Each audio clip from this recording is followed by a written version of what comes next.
So you've met the time and service requirements, you have a good credit score, and your income is more than enough. But you still need one more thing to be able to use your VA loan, and that is your Certificate of Eligibility from the VA. If you have any questions on anything that we cover in this video, including doing the math on your entitlement when trying to purchase a home or multiple homes, please reach out to me and we will talk it through. So your COE, or your Certificate of Eligibility, is a document provided by the VA that states that you are in good standing with the VA and DoD and you are entitled to use your VA loan. Now, on this document, it actually contains a lot of really good information about the status of your entitlement, any exemptions, and whether or not you've used it before. So before we get into what the Certificate of Eligibility contains, let's talk very quickly about how you actually get one. So the easiest way is to have a mortgage lender pull it. So for me, when you complete a VA loan application, our system automatically goes into WebLargy, which is a VA portal, and pulls or attempts to pull your COE.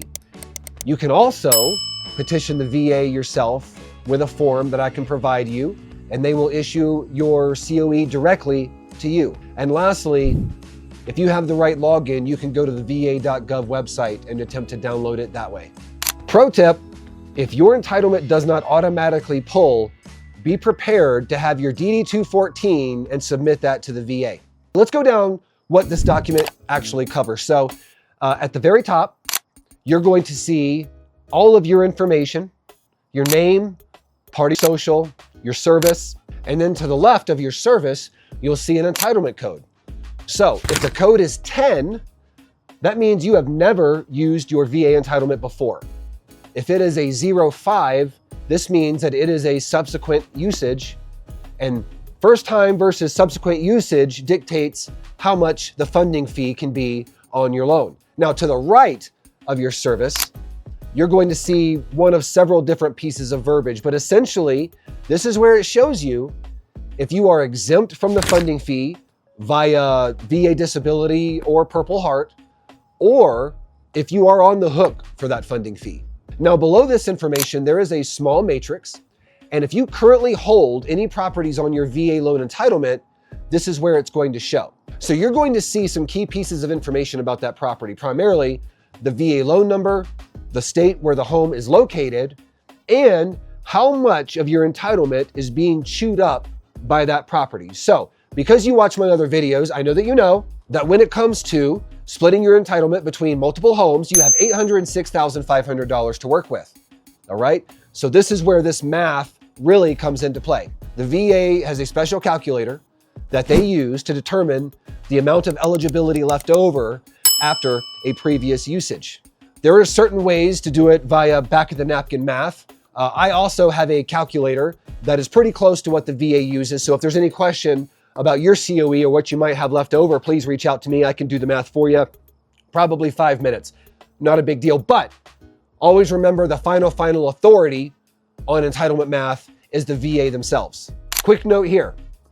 If you have had a property under your VA loan that was lost or sold via foreclosure or short sale, it will also show up in this matrix.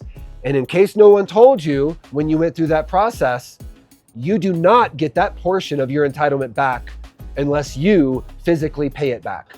Okay, the little blurb underneath the matrix is very, very confusing, honestly a bit outdated. So what it's going to say is service members total entitlement, $36,000 if your entitlement is free and clear.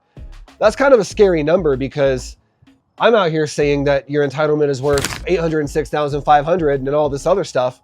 And then it says on your document, 36,000. I've had more than a few calls on why that is. So don't worry, that's perfectly normal. The 36,000 is referencing your base entitlement. And so you know the VA guarantees not your entire loan, but 25%, okay? So that 36,000 represents the base guarantee on the VA loan, but not to worry because you have a lot of bonus entitlement on top of that, which isn't necessarily reflected in that verbiage. To be honest, I wish they would change it.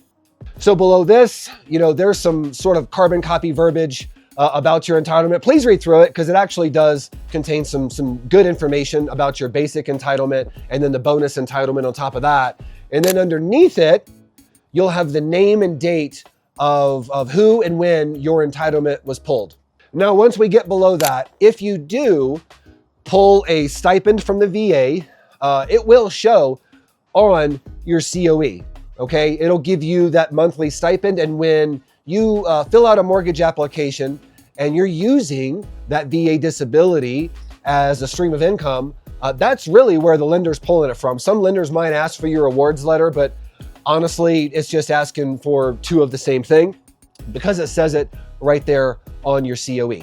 Now that we've covered what is actually on the COE, let's briefly run over some typical problems that we encounter on COEs or attempting to pull them. Now, if you encounter this, don't try to figure out on your own. Your lender should know how to resolve all of these problems. If they don't, that's probably an indicator that they don't know what the hell they're doing, and maybe you need to link in with somebody that understands the VA entitlement just a little better.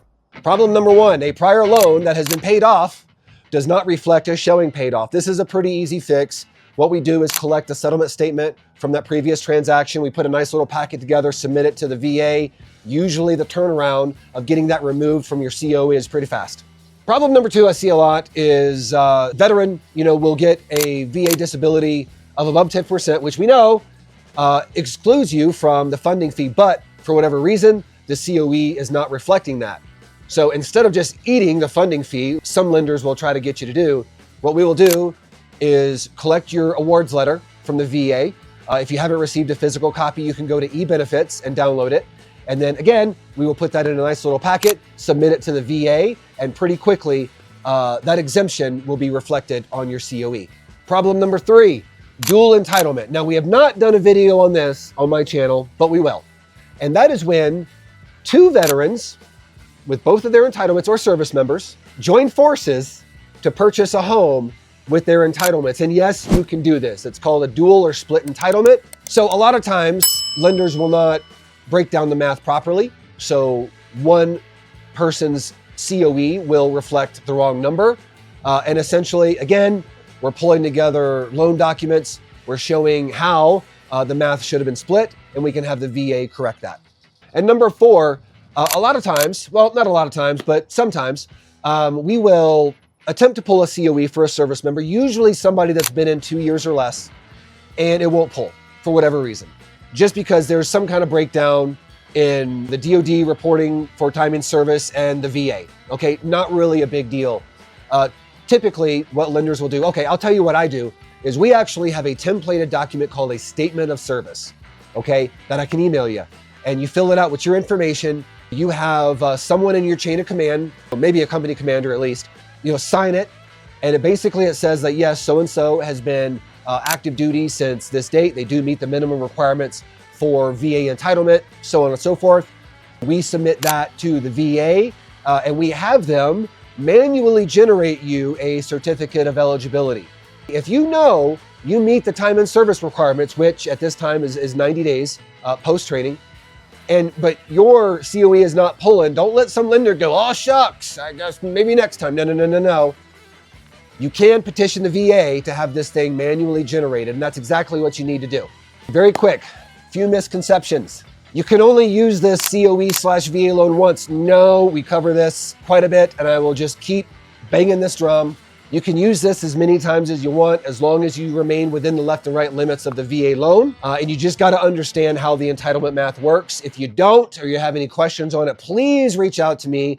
We'll schedule a phone consult and we'll go through your specific situation. We'll work the VA loan calculator to see how you can split this between multiple properties, how much you have left over, what the overage might be. Another myth, it takes a long time to pull your COE from the VA. Maybe if you had to rely on the VA itself, possibly, because we all know how the government works, but we're really just logging into a system, into a database and withdrawing information. I can typically pull a COE in 60 seconds or less. So why is the COE so important? Well, first off, you cannot close a loan on VA without it. Doesn't matter how good your credit is, doesn't matter how overqualified you are, you cannot close a VA loan without that COE. So you gotta have it. Also, if you've used your VA loan before, if you have an exemption, if you've got another property on your entitlement, this is what reflects that. Outside of this document, it's somebody just taking your word for it, which in the world of mortgages, is never going to happen. Now, this is a quick rundown of the Certificate of Eligibility. If you have any lingering questions, if you want to go through your entitlement math, if you feel like you were exempt from the funding fee, but it's not on your COE, if you purchased a house with your funding fee on it, but then got your disability award letter right after that, any of these scenarios, please reach out to me. We will schedule a phone consult. We will talk through your particular scenario, work up some solutions, and get you on the right track. I really hope you enjoyed my content today on the Certificate of Eligibility. If you would like to watch more content related to home buying and VA loans, please check out my other videos right here.